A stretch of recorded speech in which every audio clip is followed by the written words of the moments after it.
तो प्रीवियस जो लेक्चर था अपना, उस लेक्चर में हमने इंटेंसिटी और साउंड के लाउडनेस पर बात की थी और हमें ये एक हल्का फुल्का इंट्रोडक्शन समझ में आ गया कि साउंड का लाउडनेस जब हम मेजर करते हैं तो उसे हम लॉगरिथमिक स्केल पर मेजर करते हैं और डेसिबल ऐसे कुछ यूनिट बना के हम उसको डिस्क्राइब करते हैं। ऑल्दो साउंड का जो लाउडनेस है वो उसकी इंटेंसिटी पर डिपेंड करता है, बट उसे लॉगरिथमिक कैलकुलेशंस के जरिए हमें आगे बढ़ाना होता है।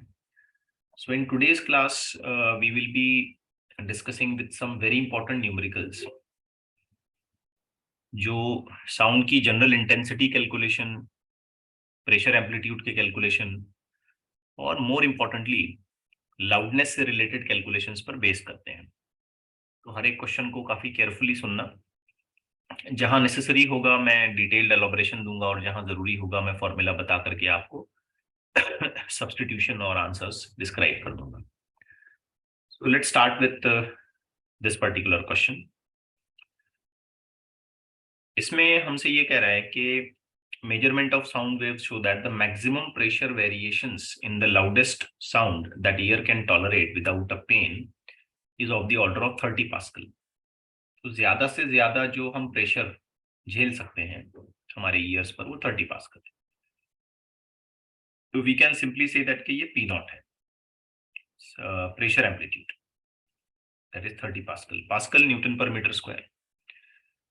Find the corresponding maximum displacement. तो इसका करस्पॉन्डिंग मैक्सिमम डिस्प्लेसमेंट कितना होगा ये हमें निकालना है। सो इंटरेस्टिंग चीज है कि हमें निकालना है एस नॉट, एम्पलीट्यूड निकालना है। आगे हमें फ्रीक्वेंसी गिवन है इसकी, that is 1000 hertz. Okay, so n that is 1000 hertz. Velocity given है ये 350 मीटर पर सेकेंड। डेंसिटी गिवन है रो, दैट इज 1.22 किलोग्राम। फिर आगे ही हमसे ये भी क्वेश्चन कर रहा है कि इंटेंसिटी ऑफ साउंड को फाइंड आउट करो। ठीक है, तो यहां पर मैं इसे मेंशन कर लेता हूं कि हमें एम्पलीट्यूड के साथ साथ इंटेंसिटी भी निकालनी। अब I want you people to recall कि प्रेशर एम्पलीट्यूड का क्या इक्वेशन हमने बनाया था। तो आपको याद होगा प्रेशर एम्पलीट्यूड का इक्वेशन हमने ऐसे बनाया था 2 पाई एन, ठीक है, रो वी एस नॉट। रिकॉल हुआ? Yes sir.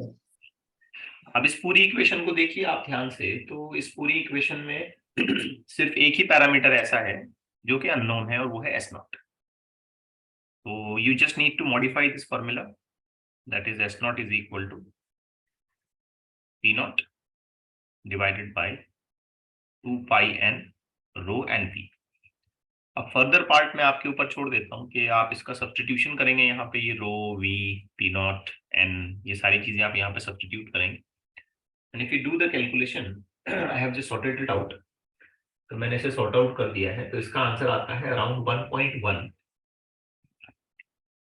This will go around 1.118 into 10 to the power -5 and unit will be in meter. Okay, तो इसे आप अपने लेवल पर चेक कर लीजिए, यहाँ मैं टाइम वेस्ट नहीं करूंगा आपका। नाउ सेकंड चीज जो है जहाँ पे हमें इंटेंसिटी निकालनी, तो इंटेंसिटी के लिए भी हमने एक ऐसा फॉर्मूला बनाया ना, 2, अगर मैं गलत नहीं हूं, पाई का स्क्वायर एन का square and then we have rho v and s naught का स्क्वायर। ये क्वेश्चन मैं खास आपको फॉर्मूला रिकॉल करने के लिए ले रहा हूँ। क्या मैंने सही लिखा formula? Yes sir. Okay, confirm रहे इसको। तो फर्दर आप कैलकुलेशन अगर पूरा करते हैं, ये सारी वैल्यूज को आप पुटअप करते हैं, खास करके एस नॉट की ये वाली वैल्यू आपको यहाँ पुटअप करनी है और ये रिमेनिंग नंबर्स तो हमें सारे पता हैं। तो इसके लिए अराउंड अप्रोक्सीमेटेड जो आंसर आता है ये आता है 1 watt पर मीटर स्क्वायर। अब देखो मैं बिना कैलकुलेशन के भी कह सकता हूं कि ये इंटेंसिटी 1 watt आनी चाहिए। क्यों? क्योंकि ये मैक्सिमम इंटेंसिटी है जो हमारे कान बर्दाश्त कर सकते हैं। तो आपको पता है ना मिनिमम इंटेंसिटी कितनी होती है? 10 to the power -12. -12, very good. और मैंने कल आपको बता दिया था मैक्सिमम इंटेंसिटी जो हम बर्दाश्त कर सकते हैं वो कितनी होती है? 1। तो इसका आंसर 1 ही आना चाहिए, क्योंकि क्वेश्चन खुद बोल रहा है टॉलरेबल टू ह्यूमन ईयर, तो इसका मतलब ये 1 ही होना चाहिए। करेक्ट है? Yes, sir. अच्छा, हमने कल क्वेश्चन नंबर 2 किया था क्या? नहीं. नहीं सर। चलिए, तो फिर क्वेश्चन नंबर 2 भी देखते हैं। मैं सिनॉप्सिस मतलब अपनी जो मॉड्यूल है उसी में से क्वेश्चन ले रहा हूँ। कल 1-2 क्वेश्चन शायद मैंने आपको करवाए थे, आज रिमेनिंग क्वेश्चंस को हम इंशाल्लाह कंप्लीट करेंगे।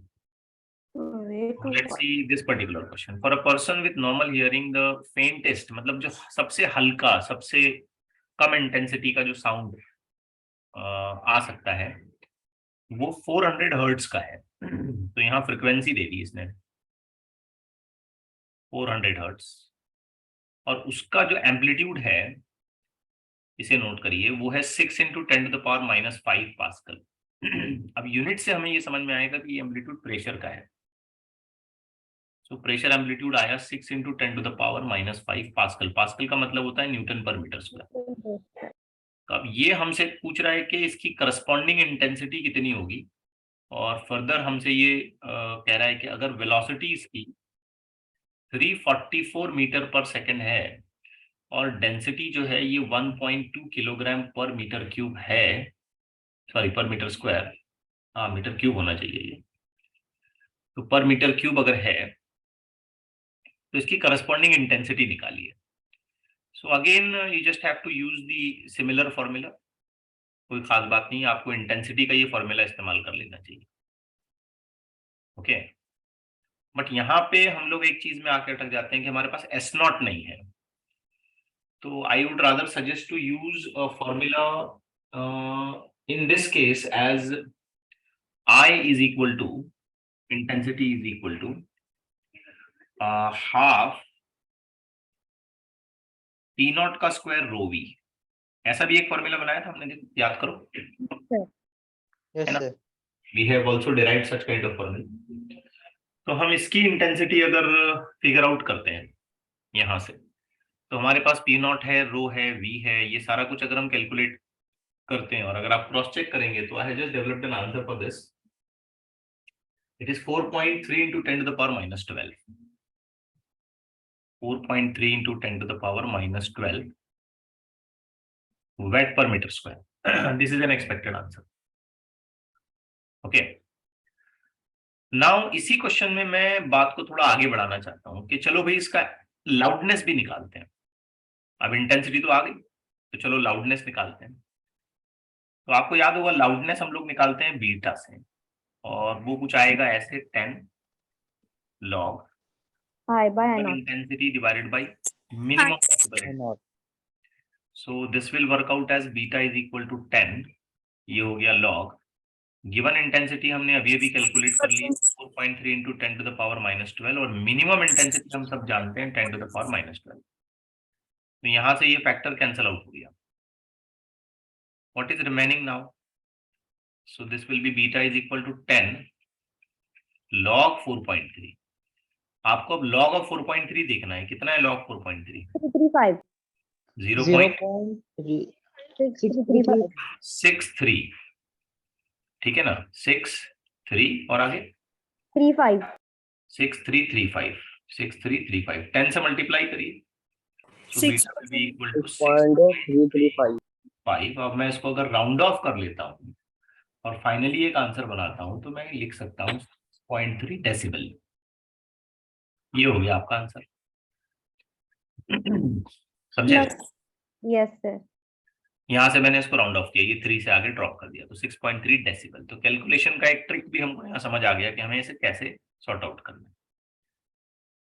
आई गेस क्वेश्चन नंबर 3 और 4 मैं ले चुका हूँ। Yes, sir. क्वेश्चन नंबर 5 की, यहां से क्वेश्चन आपके बड़े जबरदस्त होने वाले हैं, तो बहुत ध्यान से सुनना। बहुत बड़े इंपॉर्टेंट क्वेश्चन करवाऊंगा आपको।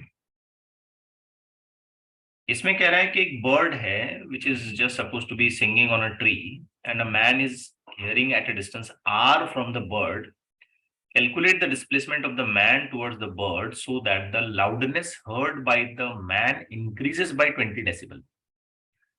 तो लाउडनेस है ना, वो 20 डेसिबल से बढ़ जाना चाहिए, है ना, इंक्रीज होना चाहिए। मतलब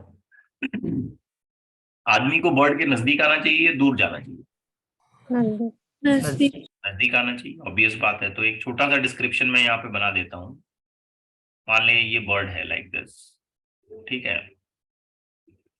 ये बर्ड है और यहाँ कहीं आदमी है, बिल्कुल आमने सामने इमेजिन कर लेते हैं इन दोनों को लाइक दिस। अब इन दोनों के बीच में जो इनिशियल डिस्टेंस है R1, वो R है, ऐसे इमेजिन करते हैं, ठीक। Yes sir. अब होता ये है कि ये आदमी जो है मूव करता करता करता करता नजदीक आ जाता है, यहाँ आ जाता है, और ये किसी नई लोकेशन पर जब आके ये खड़ा हो जाता है, जहां पर मैं कह सकता हूं कि अब जो इसका नया डिस्टेंस है ये R2 है। तो पुरानी लोकेशन पर जो लाउडनेस इसे सुनाई दे रहा था β1, और नई लोकेशन पर जो लाउडनेस इसे सुनाई दे रहा है β2, तो β2 माइनस β1 अगर किया जाता है तो वो 20 डेसिबल आता है। ये चीज आपको समझ में आ जानी चाहिए, क्योंकि यहाँ जो लाउडनेस उसको मिल रहा था ना, उसमें 20 का इंक्रीज होना चाहिए। तो इन दोनों वैल्यू को अगर मैं सब्सट्रैक्ट करूंगा तो 20 डेसिबल आना चाहिए। यस जैसे सर। मान लीजिए कि इधर 80 है तो इधर 100 होना चाहिए, इधर 50 है तो इधर 70 होना चाहिए, इधर 10 है तो इधर 30 होना चाहिए। मतलब जो भी लाउडनेस यहाँ उसे पॉसिबली सुनाई दे रहा था, उसके मुकाबले में यहाँ पे लाउडनेस 20 डेसिबल से इंक्रीज होना चाहिए। तो ये फैक्ट बड़ा इंपॉर्टेंट है यहाँ डिफरेंस।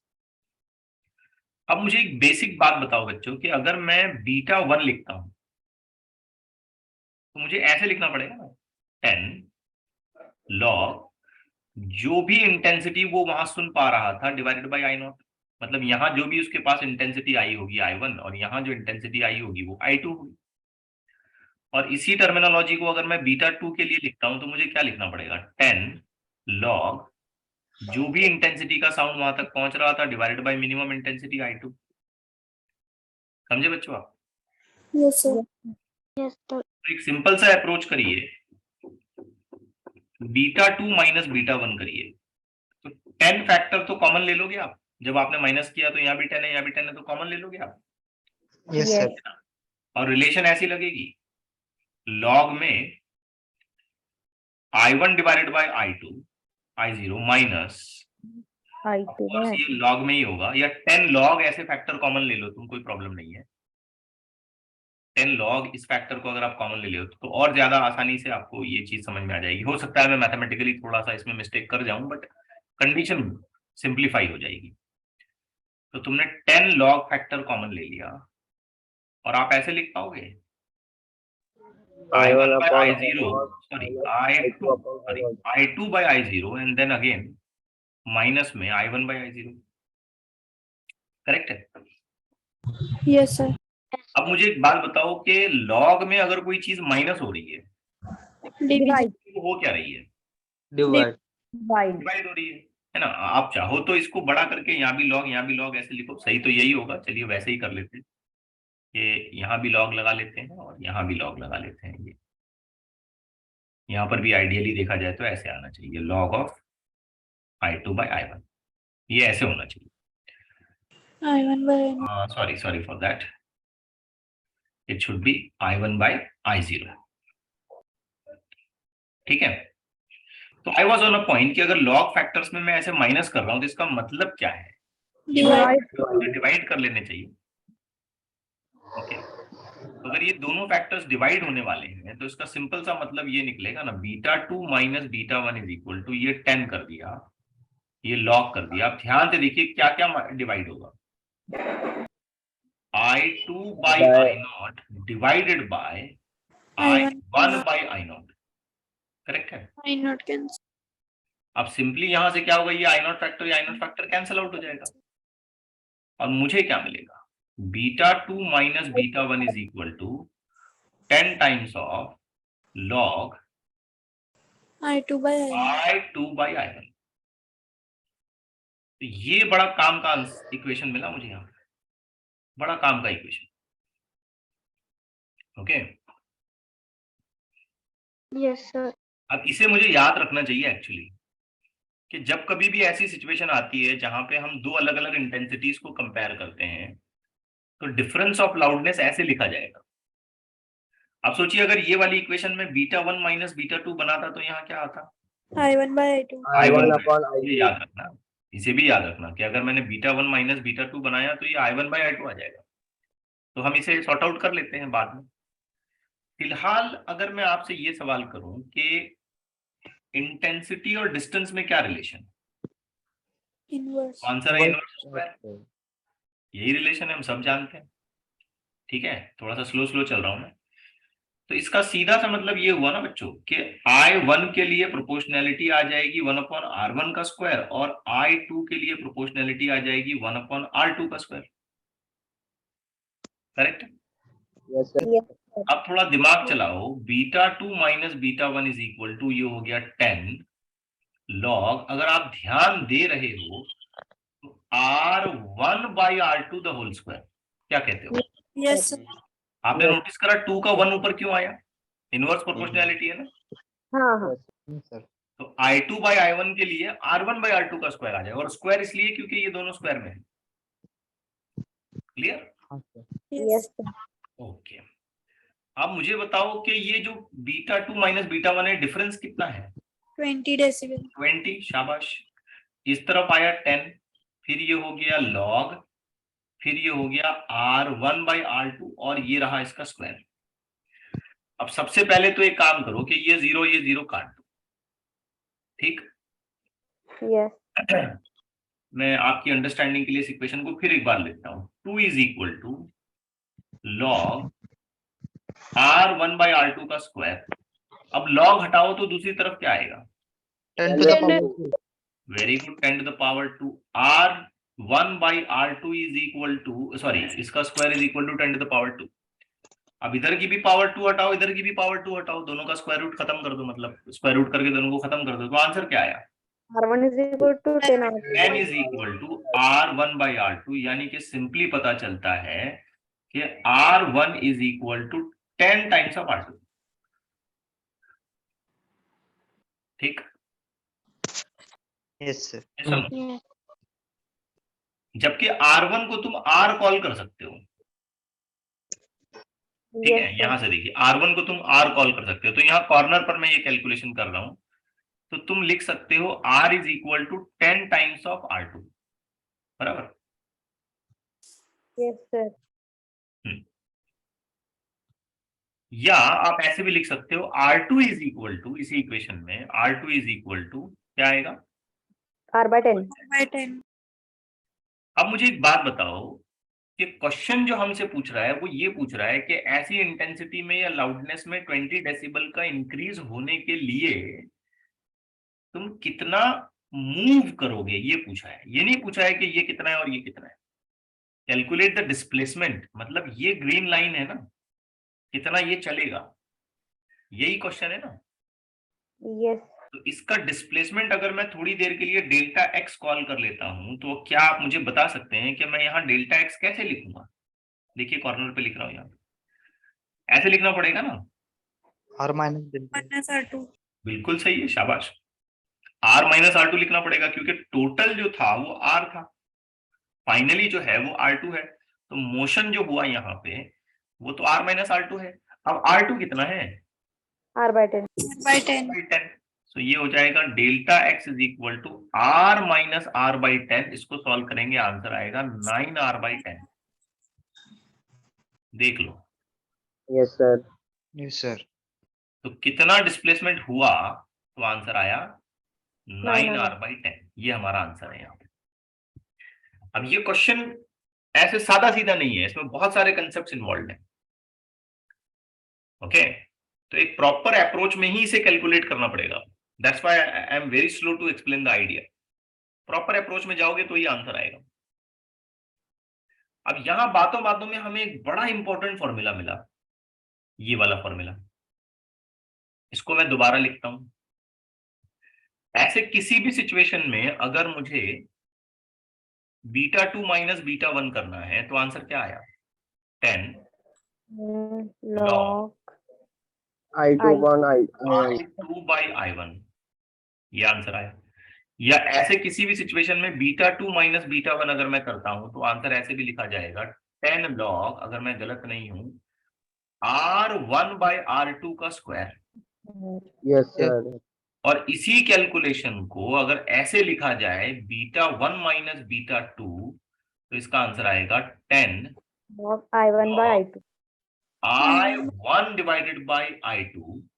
और इसी कैलकुलेशन में ऐसे भी लिखा जा सकता है beta 1 minus beta 2 is equal to 10 2 by R1. log R2 by R2 by R1. R2 by R1 का स्क्वायर। तो चॉइस आप अपने हिसाब से करें फॉर्मूले की, बड़ा माइनस छोटा नंबर इस्तेमाल करें।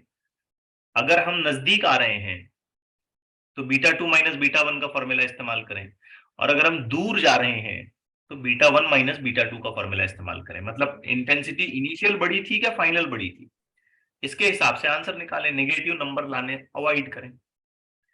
अब जैसे देखिए यहां पे एक क्वेश्चन पूछा है अपने से, ध्यान से करना।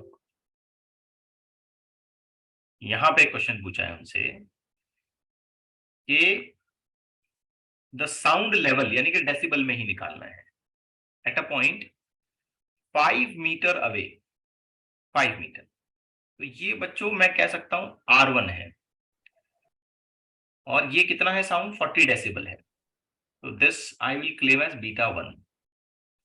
What will be the level of the sound at a point 50 metre away? तो ये जो है ना, ये क्या है, R2। और हमें टेक्निकली यहाँ पे ये निकालना है कि बीटा 2 कितना है।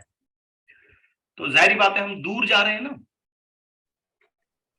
5 से 50 मीटर दूर जा रहे हैं, तो साउंड का इंटेंसिटी क्या होगी, V1 बीटा 1 इंक्रीज होगी।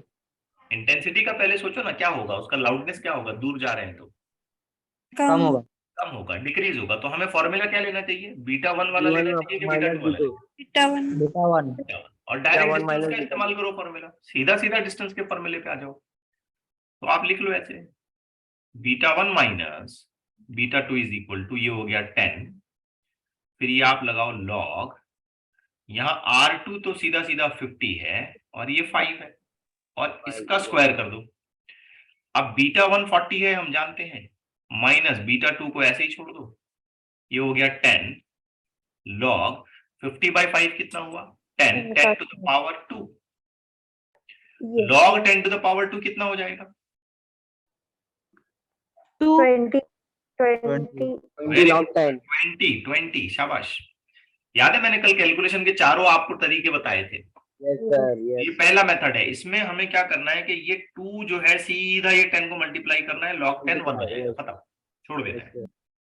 तो ये 2 10 को मल्टीप्लाई करें, आंसर क्या आया, 20 आया। अब बीटा 2 कैलकुलेट करो, तो बीटा 2 एक तरफ कर लेते हैं, तो हमें मिलेगा 40 माइनस 20, यानी कि दूर जाने पर 20 डेसिबल का साउंड सुनाई देगा।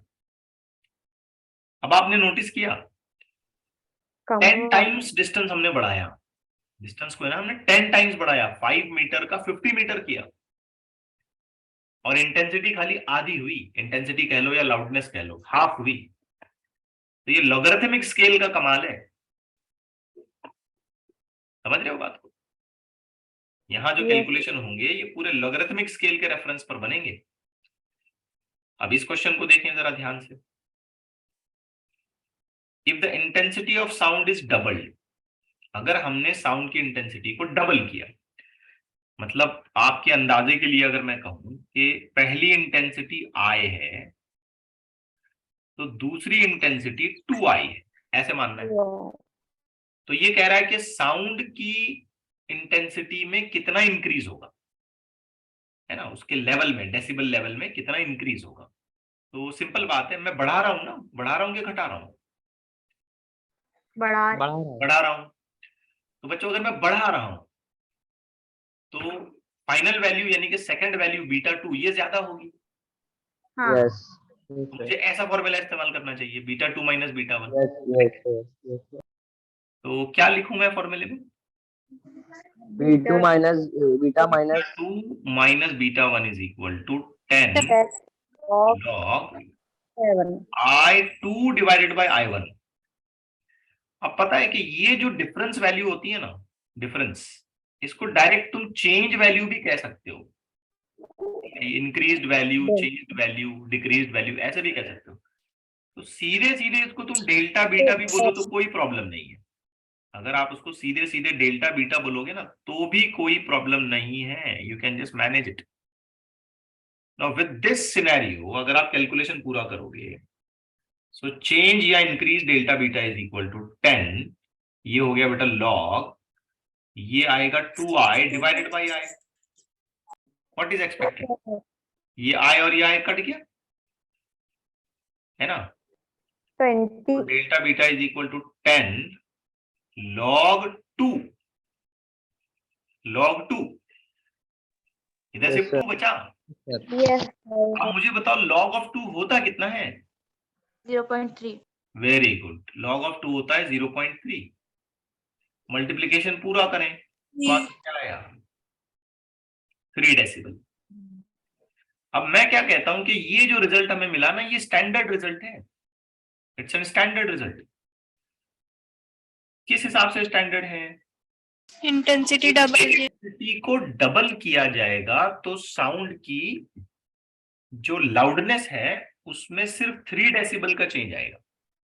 ठीक है, ये स्टैंडर्ड रिजल्ट, अब ये दिमाग में फिक्स बैठ जाना चाहिए। इंटेंसिटी अगर डबल होती है तो साउंड के लाउडनेस में सिर्फ 3 डेसिबल का चेंज आएगा। समझ रहे हो बात? Yes, sir. Let's go to another question. अब लॉजिक लगाओ, मैं चाहता हूं आप लॉजिक लगाएं जरा। यहां पे एक क्लासरूम की बात की जा रही है और टीचर नहीं है, क्वेश्चन भी अच्छे तरीके से बनाया है इसने। Noise level of the classroom in absence of teacher, ये सेंटेंस मेरे हिसाब से तो सबसे अच्छा है यहाँ, क्योंकि टीचर की प्रेजेंस में नॉइस लेवल मतलब गलत बात होगी। Yes. तो इन एब्सेंस ऑफ टीचर उसका नॉइस लेवल जो है 50 डेसिबल है, मतलब बीटा 1 50 डेसिबल है। अच्छा, तब क्लास में कितने स्टूडेंट हैं? 50. 50. अब ये कह रहा है कि अगर क्लास में स्टूडेंट 100 हो गए तो फिर नया बीटा 2 कितना होगा? सिंपल लॉजिक से 100. सोचो बच्चों, अगर 100. 100 गलत गलत गलत 50 स्टूडेंट की कंबाइंड नॉइस की जो इंटेंसिटी अगर आई है तो सोचो 100 स्टूडेंट की इंटेंसिटी कितनी होगी? 2i. 2i। और इंटेंसिटी डबल हुई तो लाउडनेस 3 डेसिबल से बढ़ता है। अरे हाँ या ना? Yes. Yes, sir. तो इसका मतलब 150. अरे 150. कहाँ जा रहे हो यार, कहाँ जा रहे हो? Yes, sir. Yes. बच्चों समझो, यही अगर ये मेन पार्ट है, अगर यही नहीं समझे तुम तो फायदा ही क्या? हर बार कैलकुलेट करोगे क्या? Yes, sir. Correct है. इंटेंसिटी अगर डबल हो जाती है तो लाउडनेस 3 डेसिबल से बढ़ता है ना। Yes, sir. तो क्लास में अगर 50 स्टूडेंट्स हैं और वो बातें करते हैं तो इंटेंसिटी आई बनेगी, और उसी ऑर्डर में अगर बाद में 100 स्टूडेंट्स बातें करते हैं, वही फ्रिक्वेंसी वही सारी चीजें, मान लीजिए कॉमन बाकी पैरामीटर्स, तो 50 के 100 स्टूडेंट तो इंटेंसिटी आई की कितनी हो जाएगी? 2i. तो इंटेंसिटी अगर डबल होती है तो लाउडनेस कितने डेसिबल इंक्रीज होगा? 3 डेसिबल। ये सॉल्व कर चुके हैं हम यहाँ पे। तो हमारा पहले 50 स्टूडेंट के साथ लाउडनेस कितना था? 50 decibel. तो 100 स्टूडेंट के साथ कितना होना चाहिए? 53. 53 डेसिबल। समझ में आई बात? नहीं तो बोलो 100 डेसिबल बोल के। नहीं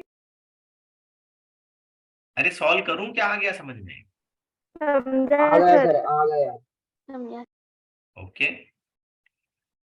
आइए एक और अच्छा करते हैं क्वेश्चन।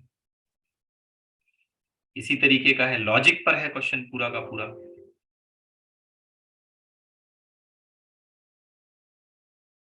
थोड़ा सा चालाकी से काम करना चाहिए हमें, और स्टैंडर्ड रिजल्ट्स जिस किसी प्रॉब्लम में बनते जाएंगे ना, हमें उन्हें याद रखना चाहिए, इसी को तो प्रिपरेशन कहेंगे। Calculate the change in intensity level when the intensity of sound increases by 10 to the power 6 times the original intensity. इस बात को जरा समझिए.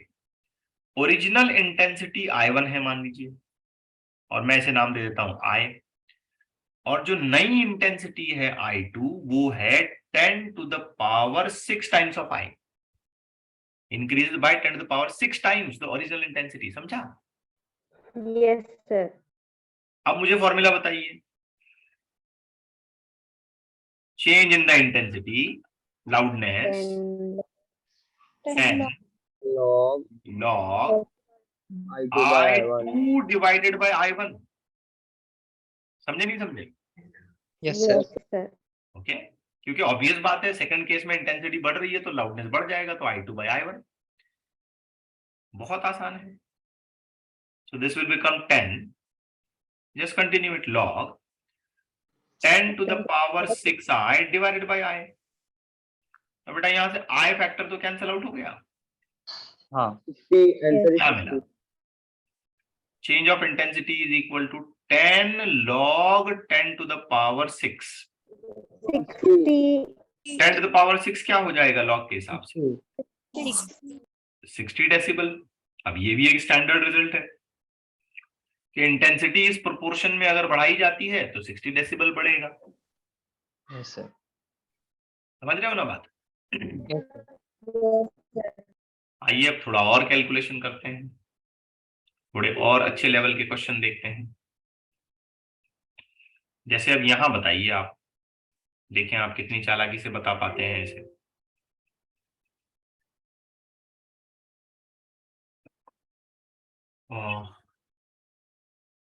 क्वेश्चन नंबर 12 ले लेते हैं. आइए देखते हैं. थोड़ा सा मैं रैंडमली पिक कर रहा हूं question. A person is talking in a small room and the sound intensity level is 60 decibel. तो चलिए इसे हम नाम दे देते हैं बीटा 1. तो 60 डेसिबल का साउंड है वहां पर. अब अ पर्सन की बजाय 8 पीपल आ जाते हैं,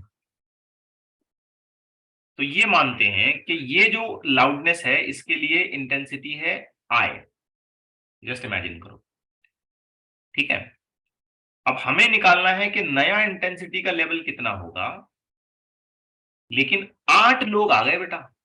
8 people are there in the room. तो अगर एक की वजह से इंटेंसिटी I है तो 8 की वजह से कितनी होगी? 8 I. सिंपल. अब सोचो, इक्वेशन तो ऐसी बनाऊंगा मैं. Beta 2 minus beta 1 is equal to 10 log I2 divided by I1, if you consider it right. Yes, sir. So beta 2 minus beta 1 is equal to, बेटा ये हो गया 10 log 8I divided by I factor cancel out हो जाएगा. Beta 2 minus beta 1 is equal to 10 log 8. log 8 देखिए आप. 0.9. तो beta 2 minus beta 1 is equal to log of 8 हमने देखा तो 0.9 आया, तो 10 इंटू 0.9. 9. तो beta 2 minus beta 1 is equal to 9. Given data के हिसाब से हमें ये 60 बताया गया है. 9 तो लाउडनेस हो गया 69 डेसिबल. इसमें बहुत चांस होता है कि स्टूडेंट मिस्टेक करें. लॉगरिथमिक स्केल का कैलकुलेशन है ना, तो वो ऐसे सोचते हैं, बहुत सारे स्टूडेंट तो ऐसे सोचेंगे अगर एक आदमी 60 डेसिबल लगा रहा है तो 8 आदमी कितने लगाएंगे. तो अपने जो न्यूटन बच्चे हैं ना वो ऐसा करते हैं, एक आदमी 60 डेसिबल लगा रहा है तो 8 आदमी कितना लगाएंगे, क्रॉस मल्टीप्लाई करते हैं तो टोटल वैल्यू बीटा का निकालते हैं 60 इंटू 8. ऐसे डेंजर बच्चे रहते हैं. ये होगा क्या? नहीं सर. नहीं, ये रॉन्ग है. ये लीनियर स्केल में होता है. लीनियर स्केल अगर है तो ऐसा है, ये स्केल तो लॉगरिथमिक है ना. Yes, sir. Okay. Now you may try for this question. देखिए, चलिए एक 10 सेकंड लगाइए, इसको करिए, कोशिश करिए जब तक मैं एक और क्वेश्चन ले आता हूं. इसके हिंट दे देता हूं मैं आपको. The sound emitted by the source reach a particular position with an intensity I1. ठीक है. What is the change in the intensity level when another identical source? अब एक सोर्स मैं रखता हूं तो I1 इंटेंसिटी आती है, तो अगर दो सोर्स रखूंगा तो कितनी आएगी इंटेंसिटी? 2I. सिंपल है ना? Yes, sir. तो क्या आएगा बोले? 10. क्या करते हो यार, 10 आएगा। नहीं, मैं फॉर्मूला बस. Yes. सर 3 सिंपल तो है। Yes, sir. अरे बेटा, इंटेंसिटी अगर डबल होगी तो लाउडनेस 3 डेसिबल से बढ़ता है ना, 2. Yes. करेक्ट है? Yes sir. Yes, sir. अब इतना तो आना चाहिए। देखो, अगर ये ना आए तो फिर क्या? क्लियर? Yes. एक और ले लेते हैं थोड़ा सा।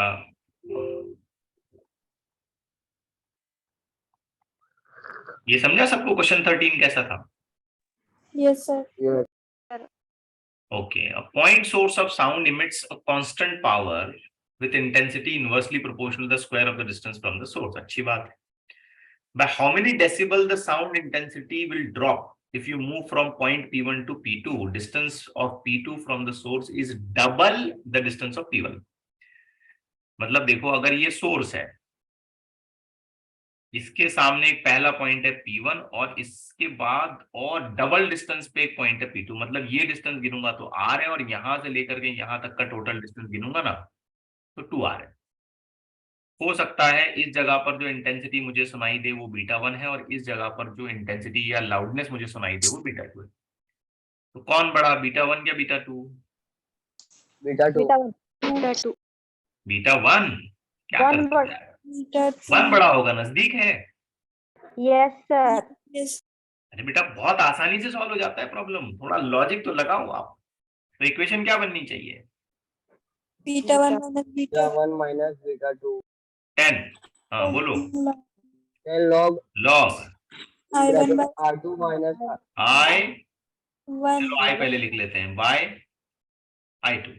लेकिन यहां तो डिस्टेंस के हिसाब से चलना है, तो कैलकुलेशन बनेगा β1 माइनस β2 इज इक्वल टू, ये हो गया 10 and then log, if R2 I am by not wrong तो लिखना पड़ेगा 2R डिवाइडेड बाई R का स्क्वायर। सोच लो, Yes, sir.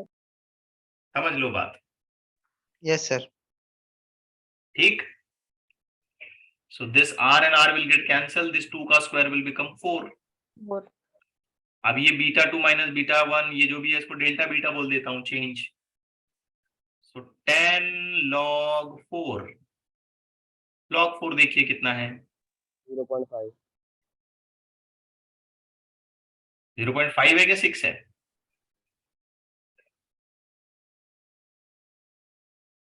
log of 4, check it out। 0.6. पूरा नंबर बताओ मुझे क्या है? 6021। 6021। तो चलो 0.6 मान लेते हैं, 6. तो 6 डेसिबल। अब ये रिजल्ट भी बड़ा इंपॉर्टेंट है।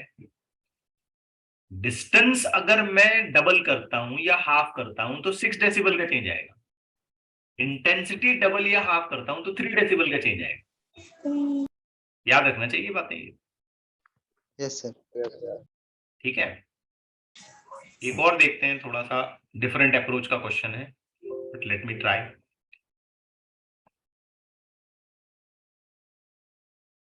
क्वेश्चन 9 है, सीक्वेंस में आगे पीछे कर रहा हूं, you can just refer the numbers later on.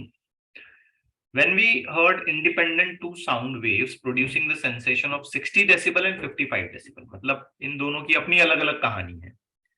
β1 जो है ये 60 डेसिबल है और β2 जो है ये 55 डेसिबल है। तो let's call this as β1 and the another one as β2. How much will the sensation be if those are sounded together? अगर इन दोनों को हमने साथ में प्ले करा तो फिर लाउडनेस कितना होगा, ऐसे पूछ रहा है। बढ़िया है एकदम। यस, क्या लाउडनेस में बता दूं यहाँ पे 60 प्लस 55 115 ऐसे बता दूं? नहीं सर। नहीं चलेगा, बिल्कुल नहीं, पॉसिबल ही नहीं है। अच्छा, यहाँ पे लाउडनेस तो नहीं निकालना है, सेंसेशन निकालना है, मतलब इंटेंसिटी निकालनी है एक्चुअली, है ना। तो नया इंटेंसिटी क्या आएगा जब हम इन दोनों को एक साथ प्ले करें? तो एक काम करते हैं, पहले बीटा 1 की एक्चुअल इंटेंसिटी कितनी है वो निकालते हैं। तो ये हो जाएगा 10 log, इसकी इंटेंसिटी को I1 बोल देते हैं और यहां आ जाएगा I0। ठीक है, याद रखो कभी भी ऐसे लाउडनेस कभी ज्वाइन बोल रहा हूं, कभी भी डायरेक्ट ऐड नहीं हो सकता, याद रखिए। लॉगरिथमिक स्केल में है ना, वो डायरेक्ट ऐड नहीं होगा। तो पहले उसका कैलकुलेशन पूरा कर लेते हैं। तो ये हो गया 60, 10, this will be log, this will be I1 and let's write this as I0। ये कट गया, ये कट गया, ये log हटाया मैंने तो कितना हुआ? 10 to the power 6, करेक्ट है? Yes sir. 10 to the power minus 12, तो I1 कितना मिला? 10 to the power minus 6 wait पर मीटर स्क्वायर, इतना मुझे मिलता है I1। अब इसी बात को पूरा करते हुए मैं निकालता हूं बीटा 2। बीटा 2 के लिए आ जाएगा 10 and then log I2 divided by I0। ये है बेटा 55 is equal to 10, this will be log I2 by I0। ये 10 उधर कर दो तो ये हो गया 5.5 is equal to log, this will be I2 by I0। ध्यान से देखना, 10 रेज टू 5.5, कोई डरने की जरूरत नहीं है, कोई प्रॉब्लम लेने की जरूरत नहीं है। समझा नहीं समझा? समझा sir. 10 raise to 5.5 multiplied by 10 raise to minus 12। अब 5.5 माइनस 12 कर लो, कितना आएगा? 6.5 6.5 माइनस में, वो भी माइनस में। सो ये हो गया 10 रेज टू माइनस 6.5 वेट पर मीटर स्क्वायर। तो एक्चुअल में ये दोनों इंटेंसिटीज जो हैं इतनी इतनी हैं इन साउंड्स के लिए। अब हमें ये कह रहा है कि अगर हमने इन दोनों को साथ में प्ले किया और वो भी इन फेज, अब फिलहाल हमें phase in phase addition, out of phase addition के बारे में सब मालूमात निकालनी पड़ेगी, बट मैं इतना कहूंगा यहाँ पे कि इनकी जो नेट इंटेंसिटी बनेगी, ठीक है, what ever the net intensity यहाँ पे बनेगी, उसे याद रखिए वो ऐसी बनती है। अब ऐसा क्यों, ये थोड़ा और पढ़ने के बाद हमें समझ में आएगा। ठीक, तो इस नेट इंटेंसिटी का इस्तेमाल करके हम नया लाउडनेस निकाल सकते हैं। तो फिलहाल मैं इस कैलकुलेशन को आगे नहीं बढ़ा रहा हूं, यहाँ पे रोक रहा हूं, बट लेटर ऑन हम इस पर बात करेंगे। Net intensity divided by I0, ऐसे करना पड़ेगा। समझ आई बात? Yes sir. तो इतना याद रखिए कि इनकी इंटेंसिटी का जो एडिशन होगा ये वेक्टर रूल्स के जरिए किया जाएगा, डायरेक्टली नहीं किया जाएगा। ओके, डायरेक्टली हमें अलाउड नहीं है ऐसे करना। अब ऐसा क्यों होता है, तो इसके लिए एक लंबी चौड़ी थियोरी है, सुपरपोजिशन ऑफ वेव्स का पूरा एक पैटर्न आएगा जो क्लास 12th में हम लोग पढ़ते हैं, इंशाल्लाह पढ़ेंगे। तो फिलहाल इस क्वेश्चन में बस इतनी मालूमात हासिल कर लेंगे, डायरेक्टली लाउडनेस को कभी ऐड नहीं किया जाएगा। ठीक है, दोनों की अलग अलग इंटेंसिटी को निकालें, दोनों का एडिशन करें प्रॉपर तरीके से वेक्टर रूल को फॉलो करते हुए, इन फेज आउट ऑफ फेज की और अलग अलग कंडीशंस आएंगी उसमें, और फिर बाद में नया लाउडनेस निकलेगा। So if this information you're getting, that is also sufficient for now. Okay? Yes sir. Yes Now sir. let's take one last question for today. इसमें क्या कह रहा है? By what factor must the sound intensity be increased to increase the sound intensity level by 13 decibel? 13 decibel से आपको sound की intensity बढ़ानी है, तो कितने फैक्टर से आप साउंड की इंटेंसिटी लेवल बढ़ाओगे? तो आपको एक जनरलाइज फॉर्मूला पता है, increase in sound loudness is equal to 10 times of log, क्या क्या आता है भाई इधर? I2 bye I1। I bye नहीं आता है, ये मैंने डिफरेंस लिखा, देखो ध्यान से, बीटा 2 माइनस बीटा 1 वाली बात है ये। Yes sir. ठीक है ना, फॉर्मूलीज को जरा पकड़ में लाओ अपनी अच्छे से। कितना चेंज कर दिया हमने, कितना चेंज? 13 13 decibel, absolutely correct. तो यहाँ आ जाएगा 13 इज इक्वल टू, ये हो गया 10, ये हो गया log I2 by I1। ठीक है, ये 0 कट गया और यहाँ पे आ गया 1.3। अब बताओ क्या करें? 10 to the power 1. Very good.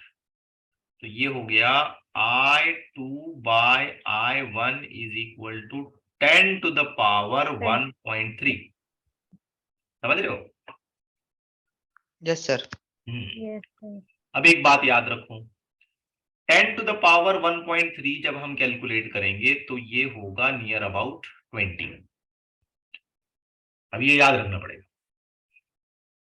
ठीक है? Yes, Yes. sir. तो बताइए नया इंटेंसिटी कितना होना चाहिए? 20 I1. 20 टाइम्स ऑफ I1, मतलब हम इंटेंसिटी ऑफ साउंड को ओरिजिनल यानी के एग्जिस्टिंग वैल्यू में 20 टाइम्स कर दें।